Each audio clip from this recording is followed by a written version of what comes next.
Let's dig a little deeper into this and join Max Keiser over in London. Max is the host, of course, of RT show The Keiser Report. Max, always good to see you. So there we have the Trump story breaking with the words explosive but unverified. Why would respected media, CNN, Guardian and the like, take up information with such a high potential of being fake news? Union, everyone's missing a point.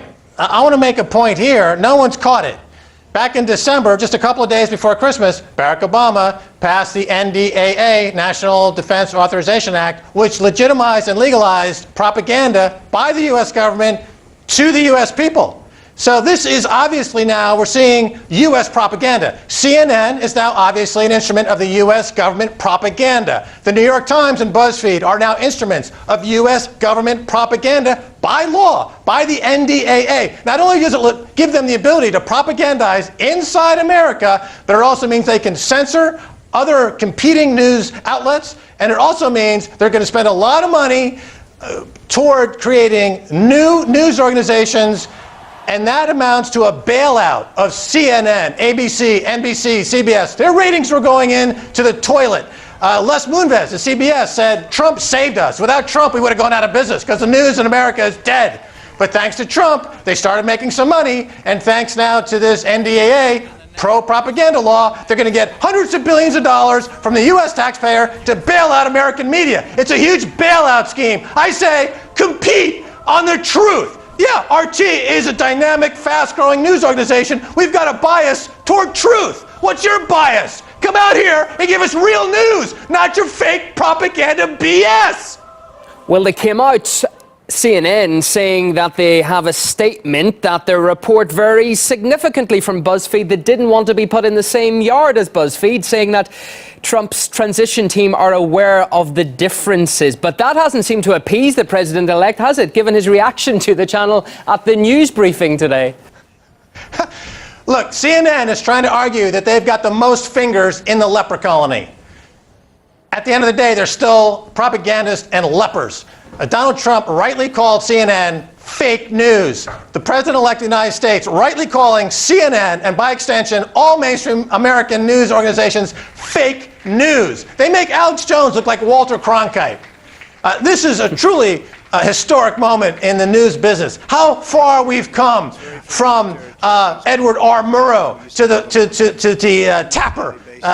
This fella Tapper over at CNN, who is just a ridiculously over-the-top propagandist and slimeball.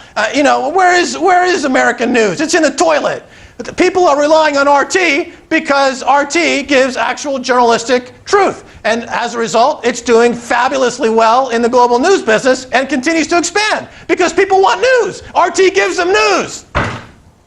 Max, CNN, sorry to harbour the point, but I really want to get to the bottom of this, and it's always great to get your take on such issues, because we know that they went ahead, they published a story on the dossier, despite the details being extremely vague. When it comes to media ethics, what's the implications of this? Because you've got a new incoming president, it's a damaging story, it hasn't been verified. This is how that presidency is starting on January the 20th. Union, you seem to be like missing what I'm saying here. As of December 23rd, propaganda has been legalized in America. So CNN is a propagandist. You don't rely on them. You're trying to put lipstick on a pig. You know, CNN is a pig. You can't change it by putting lipstick on it. It's a propagandist. Don't try to nuance and figure out, well, why would they suddenly repackage this fake news and with allegations that it came from a quasi-credible source from a memo that was leaked to a third body and then repackaged through a channel and a back channel. CIA is the people who killed JFK. Why should we believe the CIA is credible in this? What does this mean, Max? Sorry, what does this mean for CNN and other mainstream media in the US when Trump becomes president? It just means that they're going to continue down the downward slope of irrelevancy. If you watch, there was a study done 2 years ago that people who watch Fox News are actually dumber than people, or less informed than people who watch no news at all. Now, with CNN, I would say your IQ would take a shellacking. You would lose IQ points if you watch CNN. They do nothing but, leading up to the Iraq War, they were cheerleaders for genocide. Leading up to the Hillary loss, they were cheerleaders for a woman who's a warmongering, bank bailout favoring murderer of foreign powers we saw in Libya, and laughing about it. You know, what a joke, what a creature. I mean, of course he lost. And CNN is now completely uncredible. I mean, today's Trump speech, he mentioned that the pharmaceutical industry is now going to have to bid for pharmaceutical products. That's a huge news story. But instead, the salacious CNN, with their mind in the toilet, is focusing on prostitutes peeing in Moscow. Okay? I mean, this is like the Pope calling alt media coprophagists. It's completely outside the scope of what we would consider to be normal behavior by the establishment. Let's focus on what Trump is saying. The pharmaceutical industry is going to be pressured to offer their products at a competitive price. That's an enormous piece of news that should be the headline today. Not that Jake Tapper or some CNN, apparatchik of the U.S. government is embarrassing themselves by pushing propaganda. We already knew that. So let's not hash that over again. The guy's an illegitimate. His career is over. If he continues to work in the news business, he should get he should become a clown at a fast food restaurant. Would be serving his talents greater than trying to pose as a journalist. Donald Trump, Max, has been extremely active on social media, hasn't he? Is he just going to continue that way to speak to American citizens and largely avoid using the press? He does seem concerned about leaks, fake news making headlines in the briefing, doesn't he?